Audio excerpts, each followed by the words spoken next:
Mereka berargumentasi dengan sabda Rasulullah Shallallahu Alaihi Wasallam saat dikatakan kepada beliau bahwa Al-Abbas tidak mau membayar zakatnya. Adapun Al-Abbas maka zakatnya menjadi tanggung jawabku dan tahun berikutnya.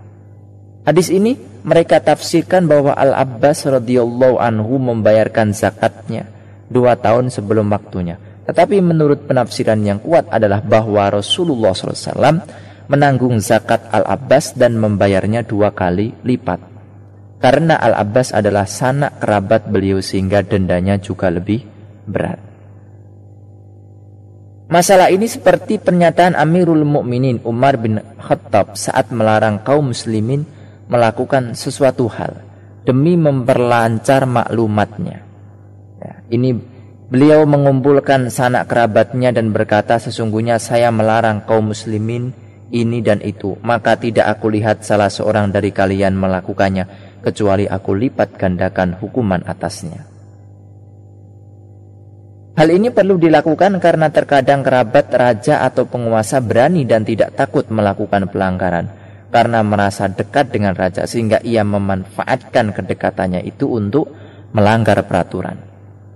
Intinya pendapat resmi madhab Hambali tidak membolehkan membayar zakat sebelum waktunya sebatas 2 tahun saja. Tetapi selama masalah ini diselimuti ketidakjelasan, maka lebih baik tidak dilakukan lebih dari 2 tahun. Karena pada dasarnya zakat tidak wajib dibayarkan kecuali waktunya telah masuk, sehingga membayarkannya sebelum waktunya merupakan keringanan. Di samping itu tidak ada keterangan bahwa Al-Abbas membayarkannya lebih dari 2 tahun sebelum waktu wajibnya. Hal ini didukung dengan sebagian redaksi hadis bahwa Rasulullah SAW membayarkan zakat Al-Abbas sebelum waktunya selama 2 tahun ke depan. Itu dalam kitab Al-Amwal.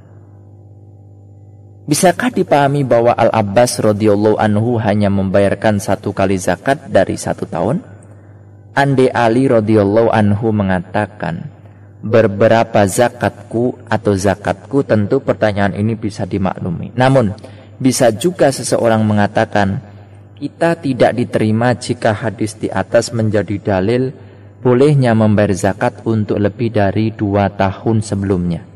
Karena pernyataannya hanya tunggal, membayarkan zakatnya sebelum waktunya. Di samping itu masih ada penafsiran lain lagi dari yang telah ada, yakni boleh membayar zakat 1 tahun lebih cepat daripada waktu wajibnya. Bagaimanapun para ulama telah berpendapat bahwa tidak boleh membayar zakat sebelum masuk waktu wajibnya kecuali 2 tahun atau kurang. Keistimewaan Al-Abbas radhiyallahu anhu karena dia meminta untuk diizinkan membayar zakat sebelum waktunya, mengingat dia tidak meminta hal ini kecuali mengetahui kemaslahatan di belakangnya. Siapapun orangnya terkadang melihat suatu kemaslahatan di balik membayarkan zakat sebelum waktunya. Sebagaimana saat ia melihat seseorang yang sangat membutuhkan bantuan, seandainya seorang anak muda ingin menikah dan membutuhkan dana untuk pernikahannya, lalu ia meminta bantuan kepada kita, maka kita boleh membantunya dengan zakat kita. Jika zakat kita untuk tahun ini saja yang kita berikan tidak cukup, maka kita boleh memberinya lagi dengan zakat tahun depan. Karena dalam kasus ini pihak penerima sangat terbantu. Intinya jika dalam membayarkan zakat tersebut sebelum waktunya terdapat suatu kemaslahatan, maka boleh melakukannya. Bahkan bisa saja itu lebih baik dan lebih utama. Termasuk dalam hal ini adalah bolehnya memberikan zakat dari harta yang dipinjam oleh orang lain sebelum dilunasi. Contoh, si A memiliki emas yang dipinjam oleh B. Lalu si A berkata, aku ingin menghitung semua hartaku, baik yang di tanganku ataupun yang dipinjam orang lain. Kemudian aku keluarkan zakatnya sekarang. Hal ini dibolehkan karena menunda pembayaran zakat dari harta yang dipinjam itu meringankan bagi pemiliknya, mengingat kepemilikannya tidak sempurna. Jika tidak mempertimbangkan itu, maka pada dasarnya zakat itu wajib dibayarkan saat haul genap 1 tahun.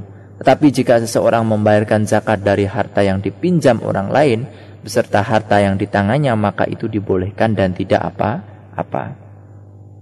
Rasulullah SAW merupakan rujukan dan referensi dalam ketentuan hukum, karena para sahabat senantiasa bertanya kepada beliau sebagaimana yang Al-Abbas lakukan. Pada dasarnya, zakat tidak boleh dibayarkan kecuali waktu kewajibannya telah masuk. Andai tidak karena maklumat ini, tidak mungkin Al-Abbas menanyakan bolehnya membayar zakat sebelum waktunya kepada Rasulullah SAW. Bolehnya mengatakan rukhsah, keringanan terkait hal-hal yang tidak ada larangan secara meyakinkan dari syariat berdasarkan pernyataan Ali. Maka Rasulullah SAW membolehkannya. Di sini masih dipahami adanya larangan tersebut karena pada dasarnya zakat tidak boleh dibayarkan kecuali setelah waktu wajibnya masuk. Wallahu ta'ala a'lamu biswab. Subhanakallahumma wa bihamdik, asyhadu an la ilaha illa anta, astaghfiruka wa atubu ilaik.